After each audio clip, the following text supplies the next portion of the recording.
Hello and welcome to this IBTV Spotlight. Today we're focusing on marketing and communications within the CGT space and really thinking about the wider context and the impact of targeted and accurate science communication and engaging essentially with the right audience in the right ways as well. So I'm joined here by Ben, Rebecca, Susanna and Ryan to talk about different opportunities and avenues for engaging those audiences. So we'll start off with a nice kind of broad idea for everybody's kind of get us rolling and kind of let us get to know the different disciplines you're kind of representing here on the panel. So when it comes to marketing and communicating CGT therapies, what are the key components of a successful communication strategy and how do you ensure that those messages resonate with the right audience? Ben, I don't know if you want to start us off. Yeah, I come a bit more on the manufacturing side, so I work a bit more with technology developers. Um, I think honestly what's missing a lot of the time is just the fact that people will focus entirely on here's what our product does and look at its different features and don't focus enough on kind of the emotional side of it, which is like, here are the pain points, here are the challenges it's causing for you, here are the emotions you're feeling because of these pain points in your life, here are the undesirable outcomes that it's leading toward, and really kind of trying to frame it in that way instead, where it's really about the end user as opposed to, hey, here's all these really cool features that we've got. Yeah. I agree with that. It's a lot about providing the solution to the customer, providing what it is. It's to alleviate the pain points, just like you said. The industry that we're in is complex, and so is also the marketing. It's multi-matrix. And a successful one is highly integrated. And really, where the industry continues to struggle, which is the intersection of science and business, that's where marketing communications really needs to be able to succeed. You've got to be able to translate between the science. You've also got to be able to translate between the business, because we have people who are excellent at science who don't understand the business part of it, and vice versa. Same with investors, right? So they're just trying to hit the high points. So it's challenging because you've got to be able to educate the community, educate your audience and your segmented audiences on what solution you're providing for them, as well as provide the emotional side of it, and as well as correctly communicate not just how it's going to impact their bottom line or impact their efficiency for manufacturing or anything like that, but also what you're trying to achieve with them in terms of business partnership as well. And I speak from kind of a vendor perspective, but it's complex and highly integrated is where it's at, and constantly trying to find the right marriage of science and business and the communication of that, so that you're speaking to both of those experts on the both ends of the spectrum. I mean, one thing when we're building our communication strategy, the first thing we always think is, who do you want to talk to? It's not always just about raising the awareness. Sometimes it's, well, I really want investment. And then you're talking to someone who's thinking, okay, right, commercial viability. So you then need to build your message and tailor it to those people. And then from our point of view of the legwork, in terms of getting it into the media, don't just put it anywhere, put it somewhere where it's going to be read by the correct people. Yeah, exactly. I think echoing a lot of that, knowing your audience, knowing who you're speaking to in any given function. We're very lucky here to have a diverse audience of participants across manufacturing, business, investment, patient advocacy, and knowing who you're communicating to at any given juncture is fundamental, and also an honesty and earnestness in the approach is absolutely necessary, particularly when you're talking about something as important as cell and gene therapies. Yeah. And then with so much data and research involved, we're talking about, numbers aren't sexy, they're not fun. Right. I talk a lot about sexy technology. Exactly. And there's often an awful lot of complicated scientific language. And to your point earlier about, sometimes you have the scientists and you have the business, and they're not necessarily the same people, and, they don't necessarily understand the same things. But how do you distill that complex language to create easy to follow messaging, campaigns and engagement strategies that can easily be understood by those different personas, but also by the general public when needed to be? One thing I think is really missing inside of this space is proper usage of storytelling and analogies, where it very much what'll end up happening is like, here's the data. And the challenge I think we see is a lot of it is kind of driven by the way you're trained in academia. It's all about the data. You're surrounded by a bunch of other people who understand the subject matter just as well as you do or better. And so there's kind of this assumption everybody knows it to the same level of degree as you do, and all they care about is just what's the result of your most recent experiment with all of the background and all, without the background and the context. And so when it comes to explaining really complex science, we need to get better at telling stories and using analogies that people can help slot into their existing knowledge. So like I remember a couple of years ago, I was working for a company called Virica Biotech that focuses on using small molecule enhancers to attenuate antiviral defenses in production lines for increased yields. Well, unless you, that's a mouthful. That's a mouthful.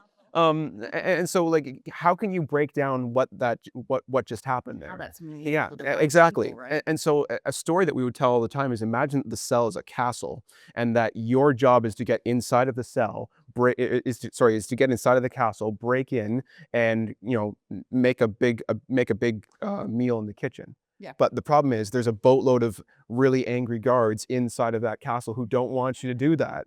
You have to pop a hole in the wall, and they're going to jump all on top of you and try to stop you from doing that. Well, what if you could lob in like a sleeping potion that puts all those guards to sleep? I like this You're detail. you're going to be able to get to that kitchen and be much more successful in making what you're trying to make inside of that cell. I'm going to need an animated version. And so really trying to adapt existing frameworks where someone can visualize what's happening with something that they already understand is very underutilized in this space, but it's very, very valuable. They get a better appreciation for what it is that you're providing them, because you're able to explain to them in many different ways, the value it's providing them. I agree with you. The storytelling is big and overlooked, because we're so focused on the industry being complex and technical and data-driven, which is super duper important, because again, we've got to validate everything 10 times over. We've got to be reliable. The science has got to be proven. We've got to be precise with this stuff. But with all marketing communications, throughout the customer life cycle, whether you're a vendor or whoever you are trying to engage and entertain. You're also trying to provide, that tie with loyalty. And that happens a lot through storytelling. So it's about being able to take, the little bit of data or the lot of data and segmenting it out and finding out where the parts of your audience are. Where are they? What platforms are they on? Where are they going to be? And then how do you tell that story to them? And what's beautiful about it is you've got many ways to tell the story, quite typically, because it means something different to your different audiences. So that's one of the things I really like about marketing, is it's really endless in the way that you can make it meaningful for your different audience members and who you're trying to talk to at any given moment. I mean, from my experience, I had no clue on CGT when I first came into this world, and I would, use analogies to make it make sense. So I'd speak with someone, they'd tell me about their science and all the ins and outs, and then I'd go back and think, right, how does this fit into? I always use the analogy of baking, because there's so many different processes, letting it rise and such, and then it would make sense to me. And one of the pieces of advice we always give people who might be really comfortable just speaking the science is, imagine you're telling like your mates down the pub about what you do. They're going to look at you and think, I've got no idea. So if you can imagine that you're speaking with them, that might help to just make it that little bit more accessible to those who don't know about the industry. That's why I like marketing people. We're always trying to make up things like fairy tales or baking, or we're meeting people at the pub for a drink, and it's just about making it meaningful for who you're trying to talk to. Yeah. It's creativity at its finest. I think scientists who are good at marketing are fairly rare. I was going to say, bit of a unicorn. Sorry if you're polite. And marketers who are, good at communicating science are equally rare. It's very much, I think Ben should be giving courses on this. It's something you can only get through by educating. We're very lucky in this field as well. I think our Patient Advocacy Award recipient, Regeneron, have been working on a lexicon specifically for gene therapies that will be used, hopefully, across the industry. to better communicate to patients and clinicians how you talk about gene therapies, and using the right terminology and the simplified terminology needed, just so as people can have a base understanding of what they're getting into. I think that needs to be across the board. The language you use is important. The way you communicate this fascinating field is very important at every level. So. I do remember chairing that session the other day. Actually, it does bring me to my next question about the role of conferences and events and having that in-person connection as part of your communication strategy. How Obviously we're at an event, so I know that we all believe in events as being useful tools. But what can you do, and what are perhaps even innovative or even standard ways of engaging audiences at events? How can you maximize your impact and essentially maximize your budgets when you're committing the investment to attending these large scale events? Yeah, it's when can we start talking about events without saying, well, now that the pandemic's over and now that we're not COVID, I really hope, I was hoping not to get that on my bingo card when we were talking about this, but we still are recovering from that, to where I think what the lasting legacy of conferences and events is that we do really recognize and now really appreciate the value of in-person connections and in-person events, and that they are very critical. But now that we've past the honeymoon phase of we're all back together, now we've got to really kind of zone in on the ROI of what this expense is going to be for, for attendees, for, people, in the discovery stages, vendors, that kind of thing. And really probably hone in on what is it that we do here? What within the event can we do to maximize the budget, like you said? And I think it just comes down to creativity. I think that, the value of in-person is important, but maybe we need to find more niche ways to bring the correct audiences together in maybe tighter communities. I'm not saying this is the end of big events or small events, but I'm thinking that there's possibly, an answer here to where, there's more of a road show, or there's more of, I'm thinking more of a tighter knit connection with your audiences as we continue to understand the value of in-person connection and being face-to-face and having that dynamic where you discover and learn and share. It just doesn't happen over video, and it won't. That needs to be an additive to the in-person. But I don't have a solution for what that is and how we maximize the budget. I think it just comes down to creativity per show and what your goals are for, that particular product launch or that particular audience you're talking to. I'll add to that, in that I think one thing that people might miss a little bit, and I'm a little bit biased here because this is something I'm working on, but I think it's very important when you finally do have these in-person connections. If all you're relying on is someone recognizing your font scheme and color palette, you're like, that's not a good thing. You should be in a situation where you have either executives inside of your company, or you have at least someone who is the face of your company, someone that people have gotten to know and recognize over the course of the past year, or however long it's been since their last at a conference. Yep. where this person has been useful to them, they've been providing their perspectives and insights inside of the field, so that by the time you get to that conference, the conference is now closing that loop. You've built that relationship online, and now it's culminating in person. And so I think in terms of preparing for a conference, and with regards to that, how are you being useful to people up front in the months leading up to a conference, so that people actually want to come and see you because you've been useful to them, as opposed to trying to convince people, hey, it's a good idea to come to see our company. That's exactly what it is. The conference is just one part of what you're trying to do in a highly integrated marketing strategy for KOLs, for example. And I think you're going to get to this with your influencer bit, but it's pivotal for elevating your key opinion leaders, for your SMEs, and it's just one element of being able to showcase what it is that you provide. A very small element of it, and it can give you legitimacy or a kickoff to what you're trying to do when you're trying to, these people within your company, for leadership. This is the important part of when they come together to say, you've been hearing about me, you've heard of me, you've seen me in these elements, and now I'm here in person. and I can share, handshake, and we can actually talk. And that from there is almost another jumping point for how you continue that conversation with those leaders within your company. And then also how you are elevating your brand. Because, as we all know, things like LinkedIn, it might be social media. Brands are on there, but it's social media for a reason. It's about people behind the brands. So good point. It's just that one element to a highly integrated plan, and it's crucial for your SMEs and your leaders.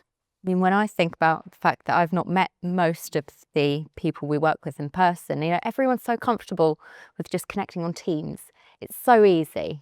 But when you do that, you don't get like what they're like. So when I meet our spokespeople in person, I can find out what their personality's like and what they really want to chat about. Yeah. That I just can't do from, my screen. There's nothing else distracting us right now. You're here with me, we're having a dedicated conversation, but if I'm behind a laptop screen, there's multiple other things happening around me that I'm not getting from our interaction. We're not truly fully focused and engaged. That's the value of human contact. And you have the chats that otherwise you'd never have. Right. 5 conversations down the line, something comes out and you think, that's actually a really good point. I mean, how many business deals and discussions and meaningful relationships have you made in marketing and communications by just running into someone in the hallway, or running down to the gym before you hit the booth or whatever it is? I mean, that's where all of my valuable connections have been made, is just running into people and seeing people around. It's not been I've made an appointment for someone to come to my booth, and it's certainly not been that way for my leadership team either. Well, there's authenticity there where you don't have an agenda for a conversation. You're having an authentic conversation. That's all the authenticity comes out, and the genuine relationships are really built. Obviously, I don't know much about events, but I think Try anyway. a core part of coming to something like this is you can come here and do a presentation, but I think it's quite important to diversify the way you're communicating your science. I'm going to talk about this in 2 different ways, but you can get involved in things that are a lot more dynamic. Everyone wants to see your data, but there are multifaceted ways to talk about your science and engage with this industry and really showcase what you're bringing and giving back to the industry, be it through panel discussions, be it through fireside chats, be it through slightly more interactive workshops and things like that. And I think the only way, going back to this scientist marketer question, is the only way to really showcase your science is by diversifying the way you interact with audiences like this, and also ensuring that you have a diverse range of personnel, speakers, personalities, expertise, attending these conferences and engaged in different sessions and tracks across an event like this.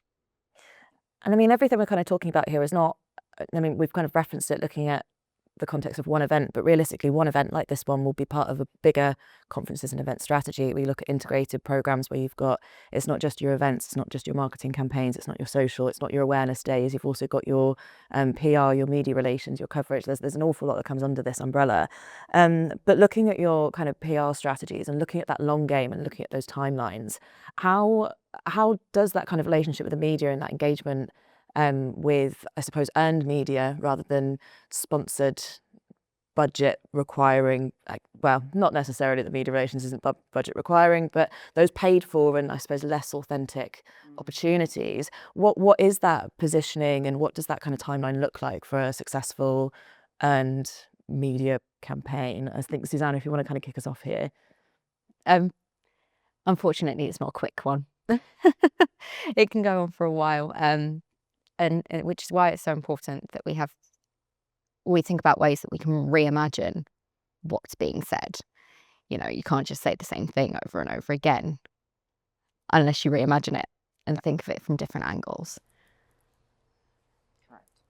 And then if you're kind of looking at building profiles for people, but not just people, but brands. I mean, looking at, I think both Ben and Ryan, you've got quite substantial networks on LinkedIn now. You're kind of operating at that influence level. We've got KOLs at different companies as well, but we either work with or, Josh is doing competency at scale already as well. Looking at how that kind of brand reputation and also personal reputation grows within spaces like this. what's required from those strategies in order to successfully build those profiles?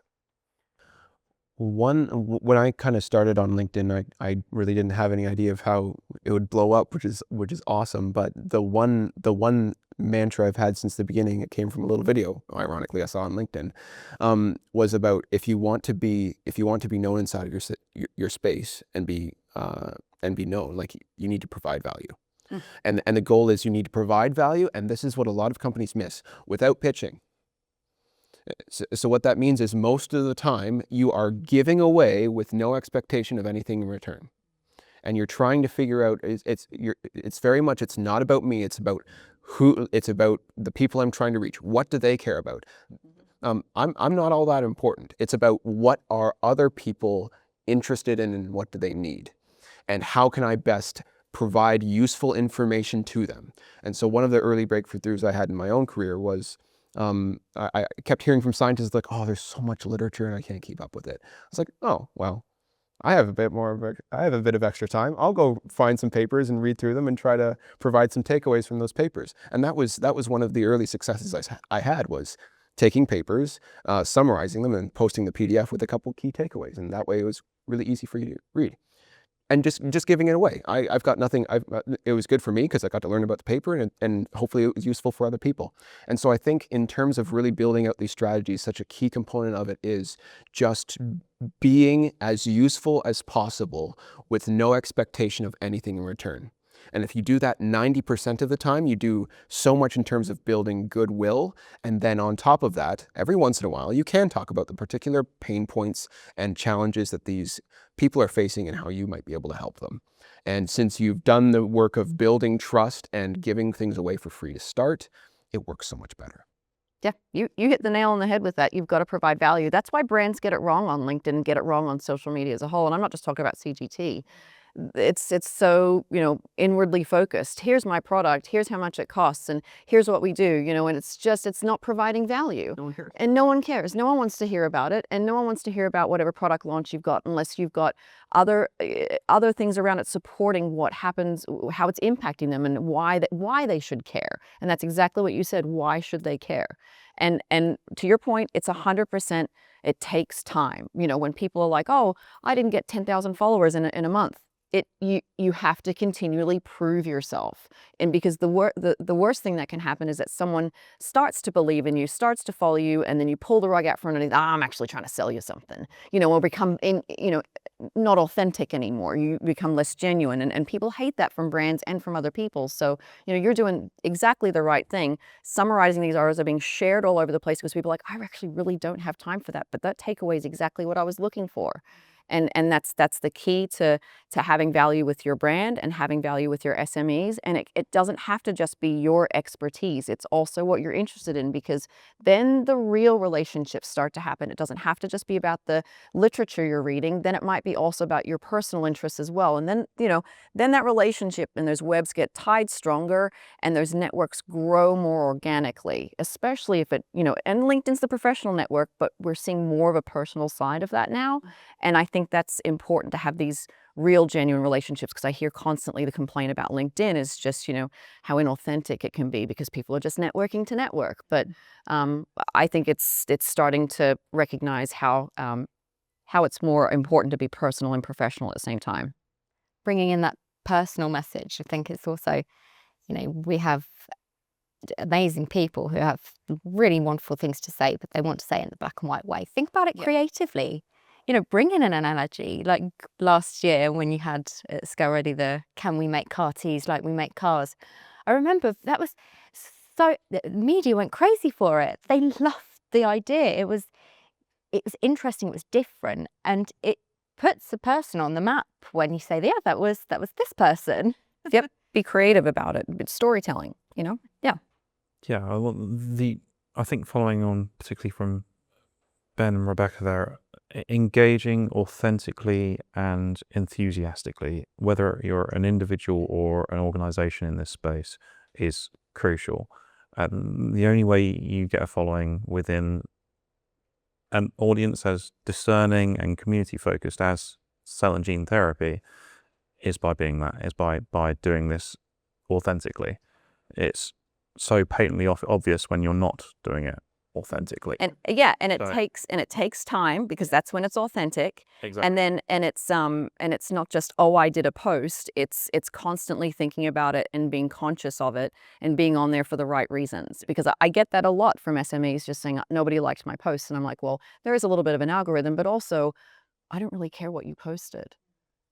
So Exactly. And consistency. I mean, this is something that Ben and a few of our other friends on LinkedIn across cell and gene therapy are exceptionally good at, is the consistency with which they post this authenticity as well, and enthusiasm. Yeah, and I think part of that kind of authentic relationship, not just with your audience, but also who you're trying to engage to kind of have that message resonate. I mean, if we're thinking about kind of media relations, for example, it's not about throwing out a pitch or a press release. There's a relationship built there. There's a process and a kind of a journey that you go on, not just with journalists and publications, but with the KOLs as well. And I think, yeah, building your audience with you and having that journey with you. There's an authentic relationship environment there in every kind of audience. And to kind of bring this to a close, and I kind of want to think about looking ahead. And we've talked a lot about creativity. Are there any other fun and interesting things going on in different industries that we're expecting to see might cross over and jump into this space? Like, are we about to see Kim Kardashian dropping ads for? I really hope. Or, yeah, what do we expect to see in this space as we move forward and continue to try and innovate with these communications campaigns and strategies? I think one thing that we can learn from the software as a service industry is just how they're willing to inject emotions into their marketing. And what I mean by that, it's not just, hey, look at this bar graph that we generated. Isn't it great? They're acknowledging that there are other emotions that you can incorporate into your marketing while still being accurate to what you're trying to sell. And so you can incorporate in humor. You can and you engage different parts of a person's brain when you kind of, make a joke about a pain point that everyone is going through. And, so I'm well known for making memes about cell and gene therapy that, my wife looks at it and she's like, yeah, I don't get it. But then there are people who are like, yeah, that's funny, because they're going through it. And so I think that's one thing that we can kind of learn from them. They're really leaning, like the software as a service is really leaning into personal brands for their executives. That's it's an organic channel. It's relatively inexpensive, and it allows you to build trust in a completely different dynamic than through a company page. And yeah, considering emotions when you're thinking about how you communicate with other people. I think I'm going to kick it to you next. I need to think a little bit more. A bit more. I didn't mean to put you on the spot. I think, well, you talk about the celebrity angle. Cell and gene therapy is getting more and more recognized in the public sphere. I think Colin Farrell has just set up a foundation for Angelman syndrome. We are going to see cell and gene therapy really hit a more public view than it ever has done before. And I think the real, I don't want to say celebrities, I want to say like the icons of this field are the patients. The beacons of hope for this field are the patients, and everyone needs to be engaging with them and seeing their journey above and beyond anything else. So we have some fantastic science here, but it has to be framed around the patient journey. Cell and gene therapy is as patient-focused as a medicine could possibly be, and as patient-oriented as a medicine could possibly be. There shouldn't be any other way to do this. I think all of us need to be engaging with patients, us as marketers and event organizers and CDMOs in this space, and absolutely the biotech in this space need to be engaging with patients. And what we have at the moment is patients that are not necessarily through their own volition have become extremely significant marketers for the future of this industry. Tom Whitehead is such a fantastic spokesperson for CAR T-cell therapy, but also wider rare disease. Mai Dong, who we had on stage the other day, is thankfully is exceptional marketer before she had her treatment. Is such a wonderful person to really bring testing for stem cell donations into the limelight again. And Chris White, obviously, who spoke and had his book here over the past week, really are the key spokespeople for this field and for progressing these medicines. So. Absolutely. Yeah, the emotion, patience. That's exactly what it is. And I would love to see patients become superstars. I definitely want that. You know, as I go to these events and I start seeing the interjection of stories of products and breakthroughs and things like that, I want to see more than Emily Whitehead and Opie Jones. I want to hear from someone. And I think that's also going to move the science faster and move regulatory faster as well, because I think that we have not seen enough of the impact that it does make. And the patients will be the ones with the strongest voices saying, this is life-changing, life-saving, move faster. We need it to move faster. We can't do that on our own.